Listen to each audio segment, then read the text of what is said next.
Hello, everyone. This is Mr. MegaManFan. Like, share, comment, subscribe. You know all the things to do.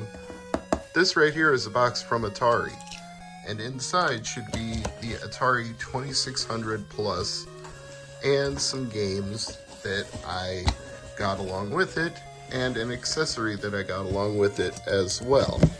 So we're gonna open this box and look at the contents, and then we're gonna set it up and see how it does. It's supposed to play both original 2600 games and Atari 7800 games.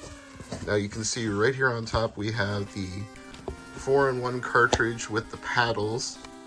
I wanted some new paddles to go with this, so I've got a complete in-box set that comes with a 4-in-1 cartridge. The cartridges use dip switches. We've also got Mr. Run and Jump, which is a brand new game recently developed for vintage 2600, but it will also run on the new 2600 Plus. So I'm looking forward to checking this out as well. But we won't unbox that or this. We will unbox the 2600 first, and then we will get to other things. That took a little more work to get out than I expected. It's also got a little more heft than I expected. And as noted, we've got 10 games in one on a cartridge here with dip switches, so that's how it selects games. There's no in-game menu. You have to use the dip switches to pick the game you want before you power on the 2600 Plus. Very old school in that respect. So there was an adhesive seal on this side of the shipping plastic, and with that removed, we can slide the box out and get a better look at it. A little bit of creasing in one corner there, but I think I'm okay with that. The console inside is what's going to be important, so let's go ahead and break this seal. There's only one seal. Although it's smaller than an original 2600, either the 4 or the Heavy 6er or the Darth Vader, it still looks substantially like an original 2600.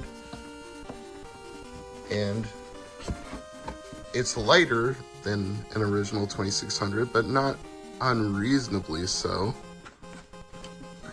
Part of the appeal of this is that you can play the games with HDMI. As you can see, there's an output for it there. So we're gonna have to test the compatibility here. There's a quick startup guide in the box. You hook up the power, the joystick, you hook it up to a TV, and it tells you everything that should be inside. The joystick, the HDMI, the power cable. No power brick, just a power cable, and the 10 games in one cartridge. Not the most detailed of explanations, but it's enough to get the job done, I suppose. I also want to see if this will work with things like the 7800 Mega adapter that allows me to use Sega Genesis on a real Atari 7800, so we're going to see if it works on this as well. We've got the 10 games in one cartridge right on the top here. Not in a full box, just in a sleeve.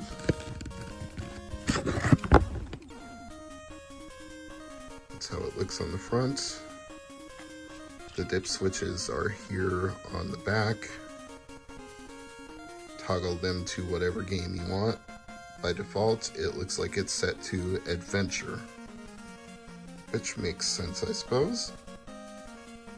Probably be the first game a lot of people would want to play anyway, so I'm alright with that choice. And it looks like the joystick is underneath here. Minty and fresh, I suppose. Now, some vintage Atari controllers actually had the Atari logo on the top of the stick, but a lot of them lost that over time, so not really surprised they didn't include it in their remake, but it certainly feels like a vintage 2600 stick in weight, and it's got the same 9-pin plug, but as I was saying about the Mega 7800 adapter, you don't want to just plug any 9-pin controller into an Atari. Maybe a modern Atari could handle it, like this 2600 Plus, but definitely don't want to just assume the wiring is the same on all 9-pin controllers on a vintage Atari, because it is definitely not. You want to be careful and use adapters when necessary, like the Mega 7800 adapter. Okay, let me get this back in the box here. Got one more box to go, which I assume is going to be the HDMI and the power cord, so let's get to that.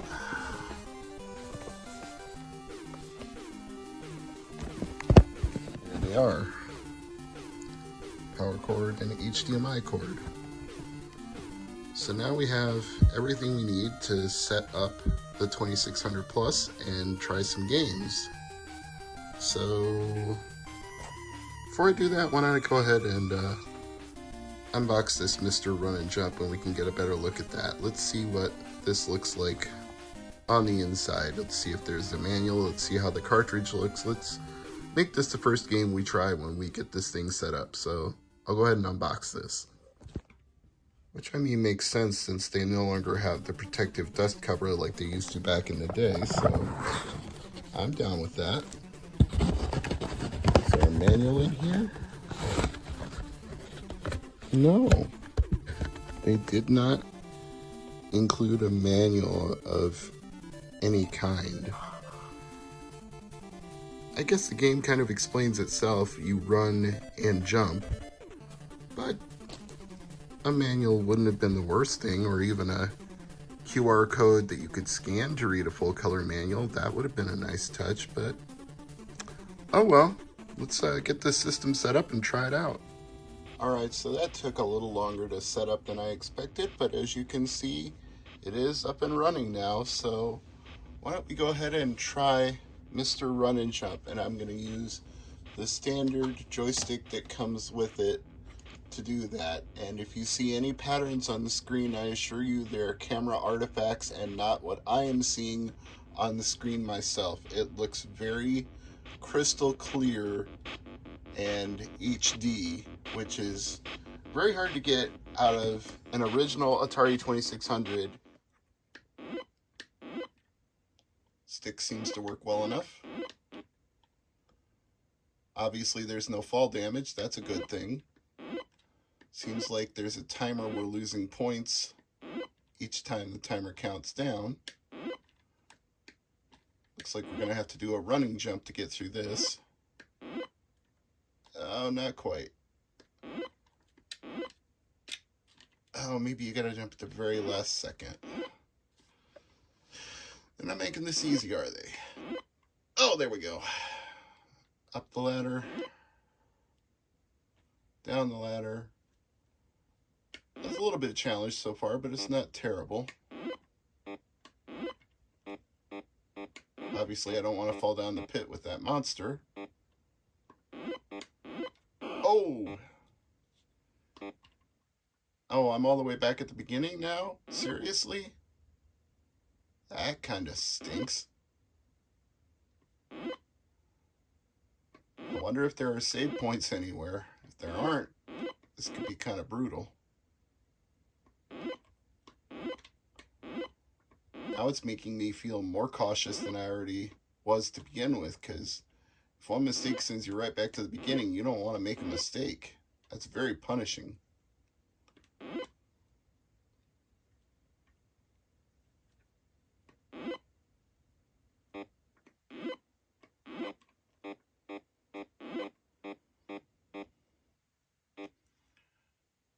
Alright, so it's going to be about timing then.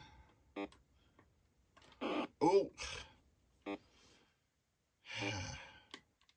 Maybe this would be a good time to try switching to the Mega 7800 adapter.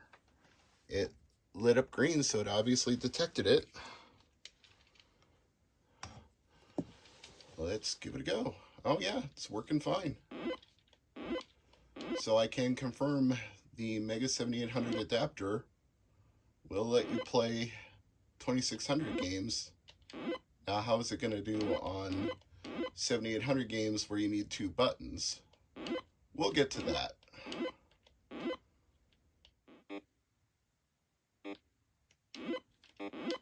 Yes!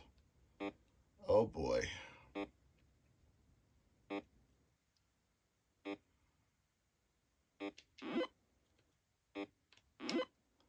All right. I think that was the save point. Oh yeah, now we got a whole new set of challenges. All right. Oh shoot. I guess you gotta grab the ladder in midair. But at least I didn't go all the way back to the very beginning, thankfully.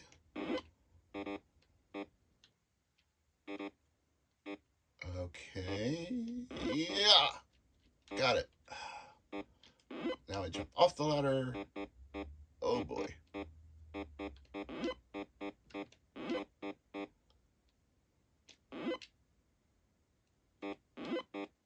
Oof. Okay. Oh. Yeah, I think that's enough of Mr. Run and Jump for now. Let's try an Atari 7800 game, one that I presume would require 2 buttons. I hope Commando works.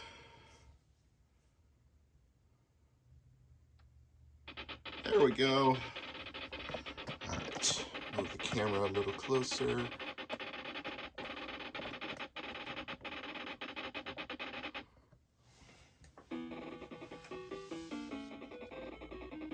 I got a little bit of noise on the bottom of the screen, but I think I can live with that.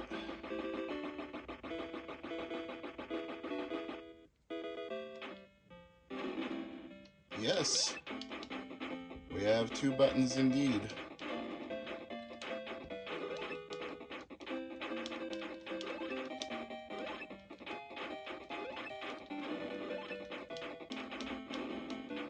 Although I'm accidentally throwing grenades when I don't mean to, so I'm going to run out of them very quickly if I'm not careful.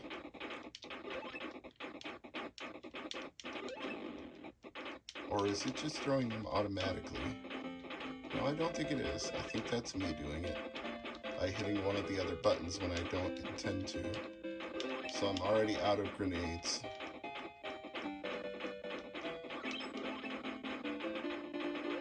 But having a machine gun is nice.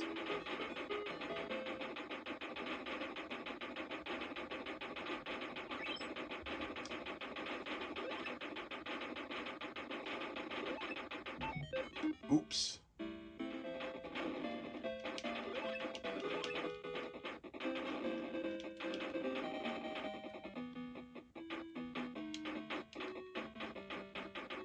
Yeah, I'm throwing the grenades automatically. I'm not even hitting a button and they're just throwing them. So, I wonder if the 7800 pad would solve that problem.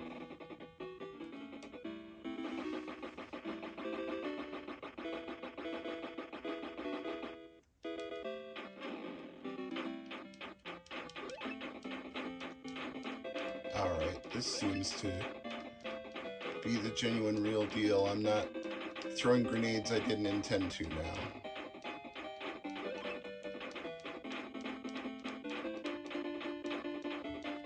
I want that machine gun. Yeah. Eat lead. Booyaka booyaka.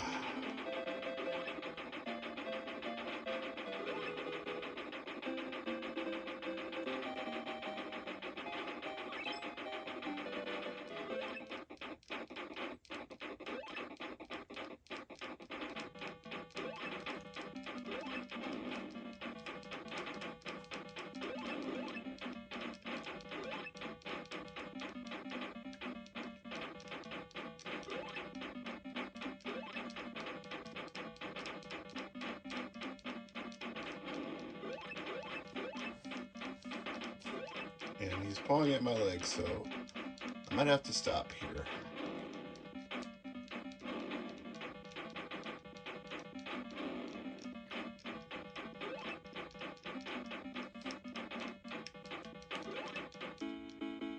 But thankfully I cleared the stage. Alright, well, I can say that using a 7800 Pro controller instead of the original stick controller, you can in fact get 2 buttons through the 2600 Plus to play 2-button 7800 games, so I am happy about that. Unfortunately, I still can't pause the game, so I'm just gonna have to die. This is Mr. MegaManFan saying thanks for watching.